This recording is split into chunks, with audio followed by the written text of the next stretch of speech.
Inicialmente, eu quero convidar a doutora Marli para suas considerações.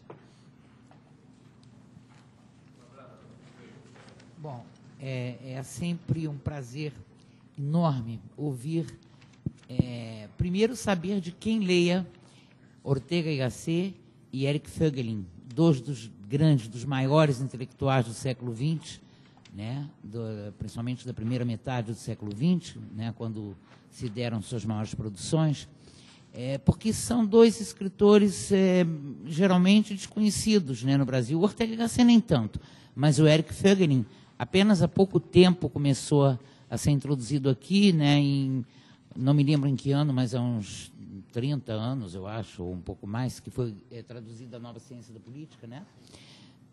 35. 1980, essa é a tradução dele. Foi no Brasil. Foi do Viegas, né? O José Viegas. José Viegas que traduziu. Foi o primeiro livro dele que eu li. Só uma parte, a tradução é péssima. É péssima, exatamente. Mas dá para sentir a grandeza do pensamento do filósofo alemão. E essa obra de Ortega y Gasset, A Rebelião das Massas, é um ícone, leitura imprescindível, né? Não dá para recusar, tem que se esforçar e tem que ler. Primeiro que não é um esforço, é uma delícia, é uma leitura deliciosa que te prende do início ao fim. O meu, eu tenho uns 6 ou 8 exemplares dele, porque eu tenho tanto medo de perder que eu compro assim vários, quando eu gosto muito de uma obra. Porque se empresta livro, né, nunca vem devolvido, né? Então eu já tenho uns 6 assim. Mas é todo cotado, todo sublinhado, tudo porque é realmente maravilhoso.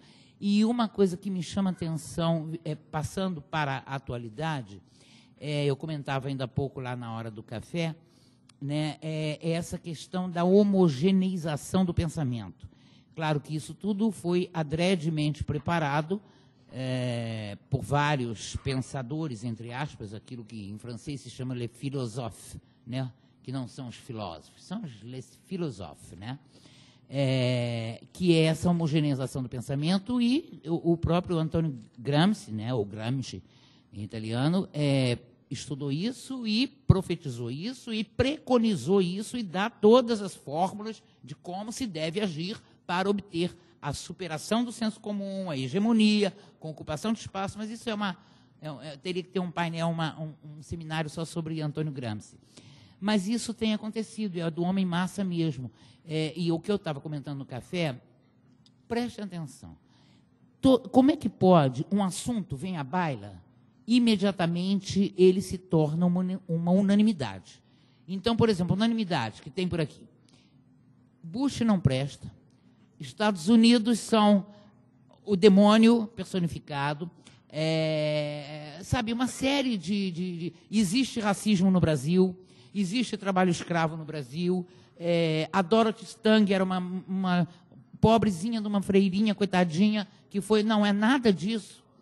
Aí pensa bem, quando você, que tem uma pessoa que tem anos e anos de estudo, 10, 15, 20, 30, 40, 50 anos de estudo, a vida inteira de estudo, tem o mesmo discurso que o porteiro do prédio, a empregada doméstica, daí fica todo mundo, porteiro do prédio, empregada doméstica, o jornalista, o formador de opinião, né?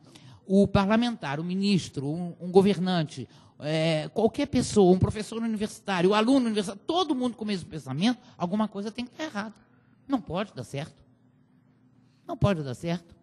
Não é isso? Como é que um indivíduo que está começando, está se iniciando no estudo de qualquer coisa que seja, por exemplo, de matemática, né? Se ele está se iniciando no estudo da matemática, então começa pela aritmética, para depois passar para a álgebra, ele não pode discutir com o professor sobre o teorema de Pitágoras, não tem como.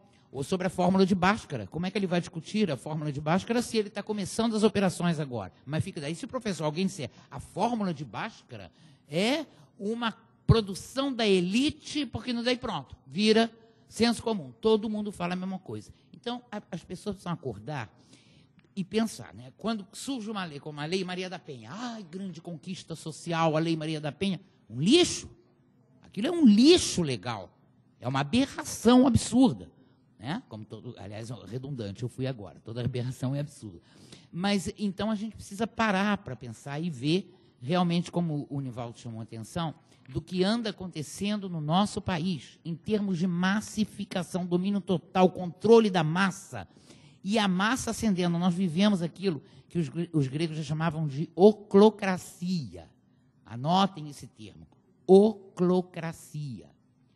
É o governo da massa, é o governo da ralé, da pior... Quando eu falo em ralé, é a ralé no termo técnico que o Martim mencionou, né?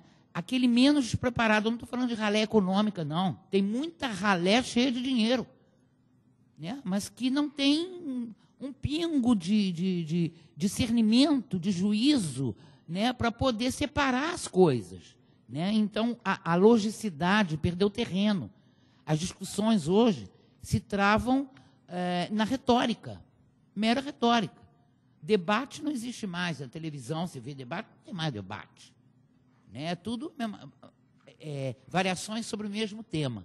Né? Então, a gente precisa atentar para isso. Essa obra de Ortega y Gasset, como o próprio Feiglin, tem um trecho no livro dele, Reflexões Autobiográficas, que ele fala muito sobre a ideologia e o quanto isso machucava, o violentava, ver aquela ideologia, né? Que é preciso discernir, que, né, o pessoal diz, mas é ideologia da direita. Não, direita não tem ideologia.